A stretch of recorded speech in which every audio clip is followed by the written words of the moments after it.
This message is just for you.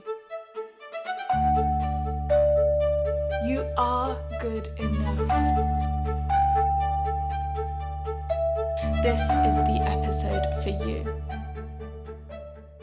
We all have stories, but do you know what? It doesn't matter. Hi language learners, I am Emily and this is the Language Confidence Project. I'm here every weekday to bring you tips and tricks and encouragement to help you learn your language in a more creative, a more meaningful and a more compassionate way.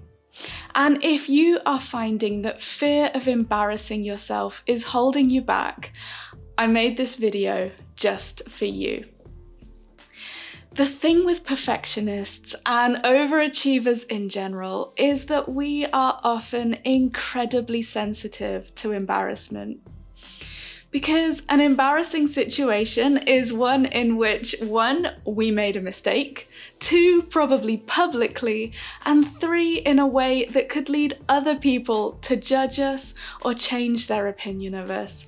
And that combined feels like one of the worst things that could possibly befall us.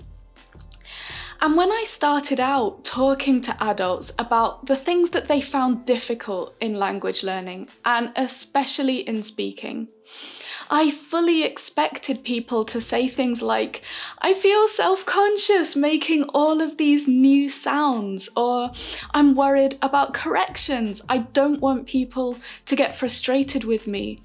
And even things like, I just don't know what to say. But one of the reasons that surprised me in just how common it was, well, I watched this video and in my new language, this really common word sounds really similar to this really offensive word and I just can't risk that. Or, well, if you say this word in this country, it means one thing, but if you say it in these countries which speak the same language, it means something awful and I can never remember which one's a which. So paraphrased, what they were saying was it's better not to talk at all than to risk saying something offensive or rude or in some other way embarrassing.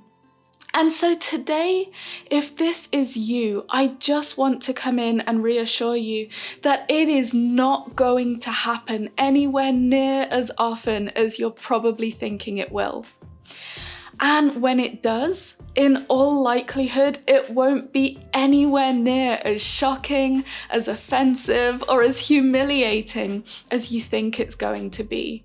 Sometimes, because people listen for meaning in a whole sentence, and they naturally tune their ears to your accent, they won't even register it if you do make a mistake like that.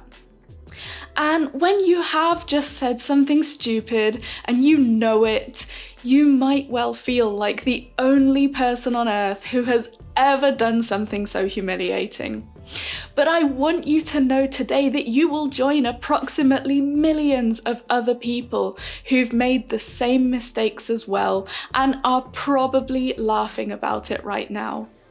You are most certainly not the only person to have mixed up 2 very similar sounding words.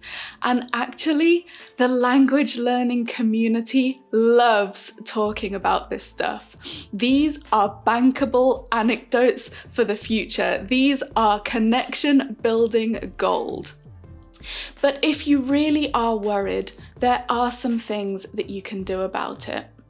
So if you're learning a language with a really strict hierarchy about age, about formality, and you're worried about accidentally using words or grammar structures that aren't appropriate for elders, for example, you definitely might feel more comfortable taking your first steps talking to people of your own age. If you're worried about country-to-country differences in vocabulary, it might feel less intimidating to stick to one country at first.